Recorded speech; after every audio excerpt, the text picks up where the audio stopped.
Will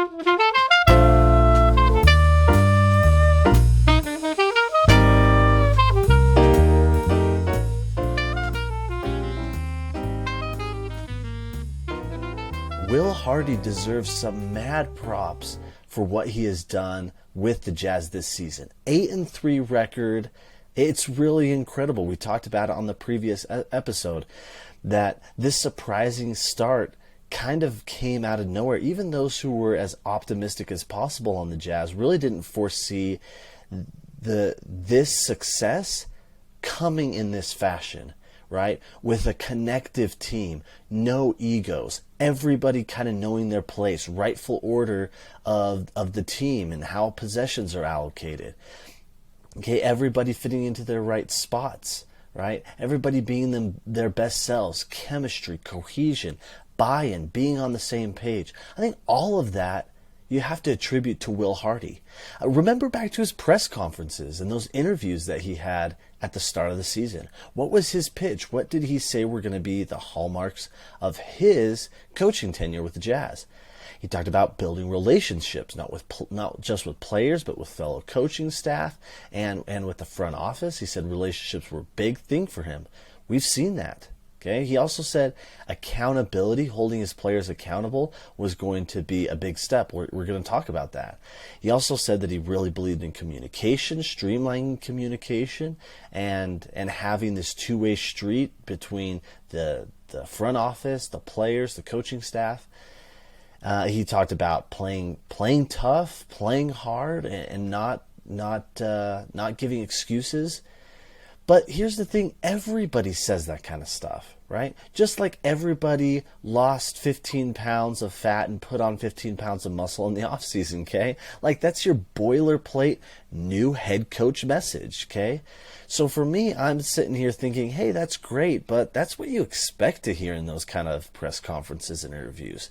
So really, I'm in wait and see mode. And there were serious questions that I had about Will Hardy, okay? As a first-time head coach, super young, I was really curious to see, would he tailor his coaching style to the players, right? Hey, given the talent we have on the team, how am I going to mold to them to make the team as successful as possible?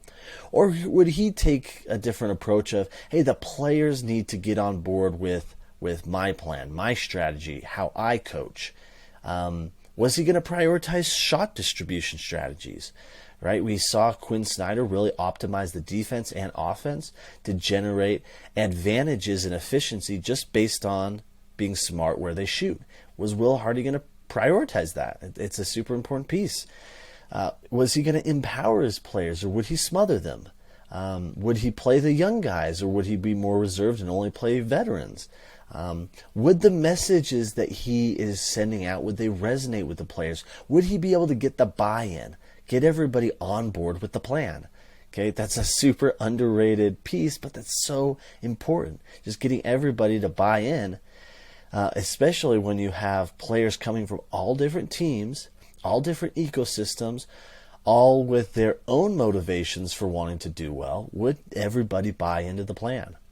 Would he achieve a chemistry with this group?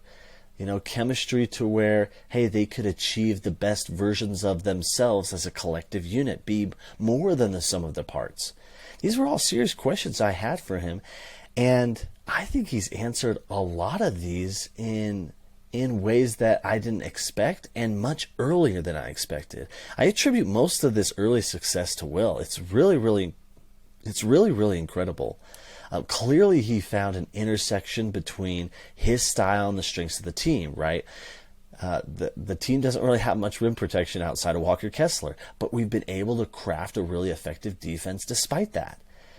Furthermore, he hasn't been afraid to roll with the hot hand, the hot lineups. Okay, we saw it just last night against the Los Angeles Clippers. Jordan Clarkson was playing really well in the first half. Towards the end of the third quarter, start of the fourth, he got a little bit into his ISO mode where he wasn't eyes out and he wasn't looking to pass. And Colin Sexton, proved to not need the ball in his hands to create actions and that's who Will Hardy rode throughout the rest of the game. And he became a really important release valve for the offense. When Mike Conley, Lauri Markkanen, and others were breaking down the defense and starting to create advantages, Colin was able to capitalize on the advantages, played a really, really important role. And Will Hardy was smart enough and brave enough to go with what was going to work for that time. Clearly, he's empowered his players to be their best self, right? Jordan Clarkson has unlocked a new dimension to his passing. I wrote a whole article about it that's up on slcdunk.com. I'd encourage you to check it out. But JC is night and day a different player than he was during the previous tenure with the Utah Jazz, because he's passing, he's creating opportunities for others, and it's unlocking his own abilities as well. We've seen Lauri from this year. He's more akin to the Eurobasket version of himself than he was the Cleveland and Chicago version of himself. Okay, he's reaching his full potential.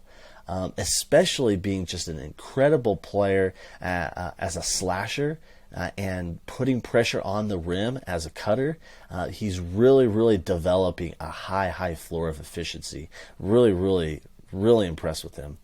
And we've seen kind of a revival of Conley. I think you mostly see it on the defensive end. He is really, really getting after it.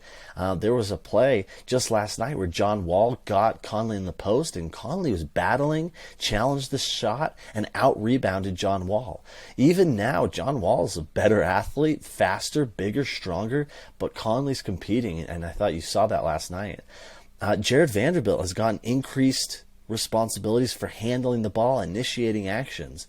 And I think these are all great examples of Will Hardy putting his players in the best positions for them to be their best selves, but in the context of the team doing well, not instead of, or not at the consequence of the team doing poorly, that individual players be their best selves. And clearly this team is on the same page and has found some incredible chemistry. You don't become the top clutch team without it. You don't play this amount of minutes in the clutch, get this amount of wins, and be able to, generate this amount of offense and defense this frequently if you don't have this buy-in, this chemistry, and this collective will to be great. It's really, really impressive. And I think about it as well that he clearly values efficiency. We're seeing that he's really pushing the Jazz to get out in transition, generate extra opportunities for themselves. He really values shot distribution. Jazz are generating huge advantages in three-point frequency, and if we had a little bit more rim protection on the team, I'm sure that we would see some of those similar advantages at the rim as well. I think he clearly values those things. I'm extremely, extremely impressed with Will Hardy, and I attribute a lot of this early success to him.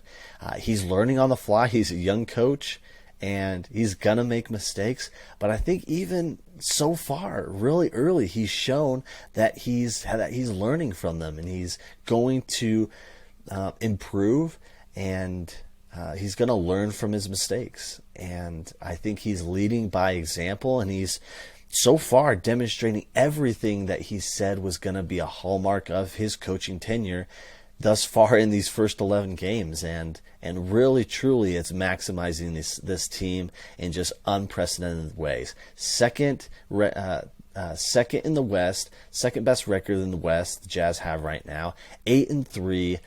They're just all around impressive and such a fun team to watch. It's really just a joy, a pleasure, and a breath of fresh air from what we experienced last year.